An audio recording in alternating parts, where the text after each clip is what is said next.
हे श्री देवी सातेरी प्रसन्न सातेरी देवीचे हे मंदिर आहे आणि हे मंदिराच्या आतमध्ये हे मूर्ती नाही आहे, पण हे वारुळ आहे।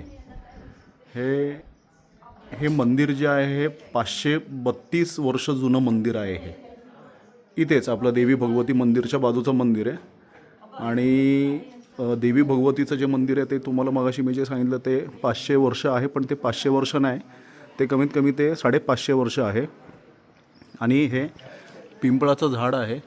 हे पिंपळाचं झाड साधारणतः हे पण 400 वर्ष जुनं आहे। तर अशी ही इकडचं धामापूरचं हे सुंदर मंदिर, सुंदर तलाव आणि हे सातेरी देवीचं मंदिर, तर आवर्जून हे बघण्यासाठी यावे अशी ही विनंती। आणि खूप सुंदर मंदिर आहे आणि हे जितकं वारुळ वरती जितकं मोठं आहे तितकं इकडच्या लोकल किंवा स्थानिक माणसांच्या सांगण्यानुसार हे 100 फूट खाली आहे अजून। आणि हे वारुळ जे आहे हे ना याचं वारुळ आहे, ना मुंग्यांचं वारुळ आहे, ना सापाचं वारुळ आहे।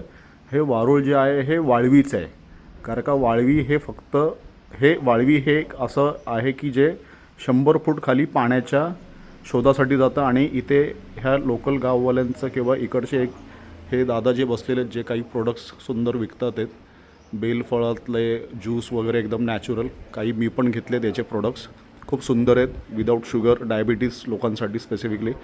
तर यांनी सांगितले की हे वाळवीने बनवलेलं हे मंदिर आहे हे, आणि हे तयार झालेले आहे ते, तर आवर्जून यावे। कुडाळपासून हे अलीकडे मालवणकडे जाताना 12 किलोमीटर आणि मालवणपासून इकडे येताना हे 14 किलोमीटर असं आहे। हे सगळं बघण्याचा योग फक्त मला इकडे माझी एक सिंधुदुर्ग मेडिकल गव्हर्नमेंट कॉलेजची साईट चालू आहे, त्याच्यामुळे मला हे सगळं योग आलं आहे हे सगळं बघण्यासाठी। थँक्यू।